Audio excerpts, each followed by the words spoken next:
Hello, my name is David Civitolo, and I am an Ohio State University Field Specialist for Community Economics. I appreciate you joining me for this short program in which I will summarize Fact Sheet 4 of the Shale Energy Development Economic Impact Analysis Fact Sheet series titled Developing a Model to Measure Economic Change in an Energy Economy. As mentioned, this is the fourth of a fact sheet series titled Developing a Model to Measure Economic Change. The objectives of this presentation are to provide an introduction and overview of the project, a brief review of a model to measure economic change in an energy economy, describe the variables in the economic model, and provide a summary and additional resources. This fact sheet series is based upon work from the project titled Maximizing the Gains of Old and New Energy Development for America's Rural Communities. Our project team includes faculty members from various departments within Ohio State University's College of Food, Agriculture, and Environmental Sciences, including the Department of Agriculture, Environment and Development Economics, Department of Extension, and the School of Environmental and Natural Resources. This team brings a diverse mix of research, outreach, and education to the project. The overriding goal of this project is to assess how energy development affects local job creation and general community economic well-being, and in turn, the manner by which communities can reap positive, long-term, sustainable benefits from energy development. The research team conducted an in-depth, nationwide literature review of all related energy studies. As a result, the team developed an economic impact analysis model with the primary data source acquired from Economic Modeling Services Incorporated. They provided information on county-level employment and earnings data disaggregated at the four-digit industry level. The team also obtained data from other publicly available sources. The model looked at all United States areas between 1993 and 2013, examining the total employment as well as employment in 14 energy sectors. By analyzing the data, the researchers were able to compare the change effects that were occurring across industry sectors. Based on this analysis and the literature review, the research team defined specific variables that they wanted to measure to see if there was a relationship consistent with a boom-bust economy.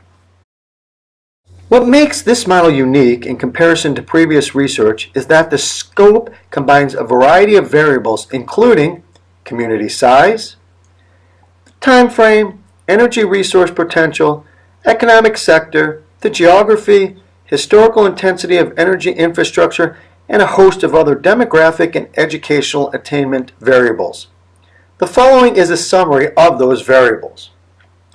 The metro versus non-metro variable considers population density and the agglomeration effects of new energy development.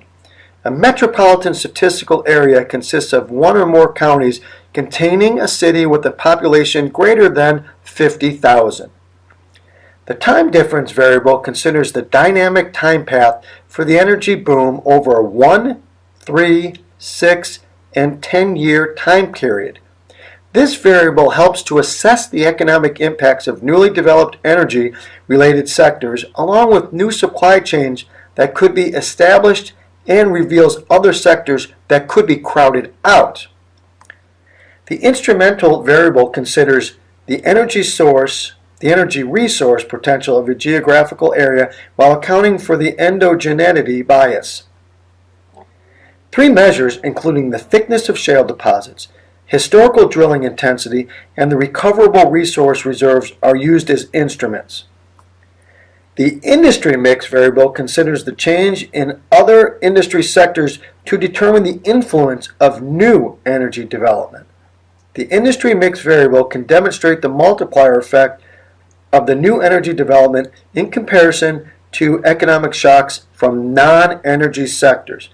And finally, the mining 85 variable considers existing energy infrastructure as a result of historical energy development. This variable takes into account the economic impact related to the construction of energy-related infrastructure.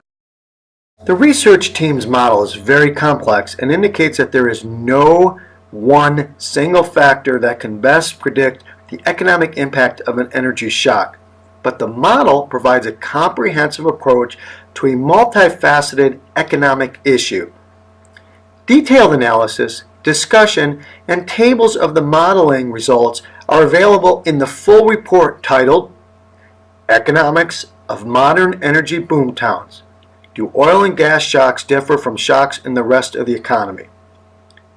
This is a brief summary of key findings and indicate the following.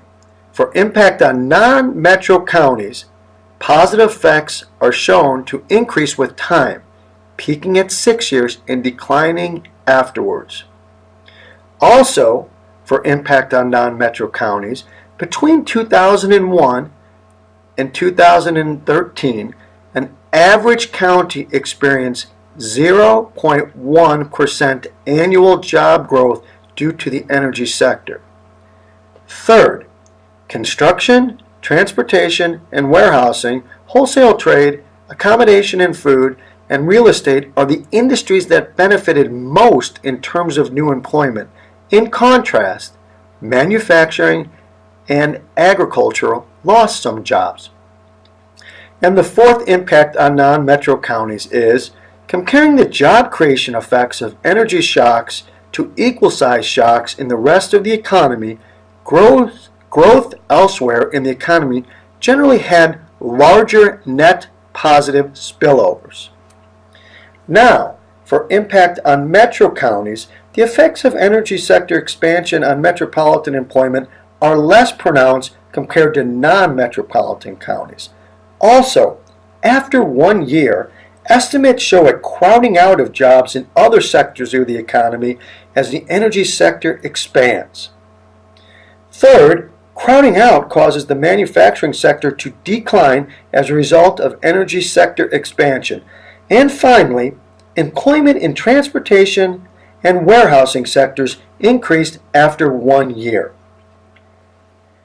Based on the research model, energy booms are relatively small compared to the rest of the economy.